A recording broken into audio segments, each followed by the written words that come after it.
即食麵需求最高嘅國家 Top 5，中國第一，中國/香港啊。係啱，中國/香港點解要分開咧？No good，係啲對白唔好咁例牌啊，唔該。食咗438億份一年，哇，好勁喎真係。第二，印尼哇勁喎，係啊係，第二係印尼，人多嘛，我哋做個人口嘛，係啊，跟住佢又有國粹咧，但係哇爭好遠喎，已經變咗146.8億哇一半。都冇，咁你可能中國加香港係你唔好你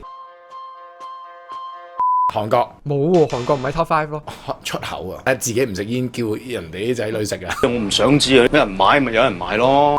可能人口冇咁多，你頭先俾緊貼士喎，最多人嘅地方喺印度咯，係啊，印度第三，真係未食過印度公仔麵。可能佢都係食出前一丁嘅，佢就83.2億，佢哋咁 cheap 皮唔會食出嚟一定。咁啱，第四第五，佢全部都係亞洲國家嚟，日本日本第五都多啊，佢其實做拉麵好方便喎，佢咪即食拉麵咯。但係個問題係即係啲拉麵鋪好方便喎。外國人去日本食同日本人喺日本食又唔同嘅，哇！真係唔貴喎，真係講真。冇計嘅，個人係犯賤想食杯麵，係咪你自己講係咪犯賤？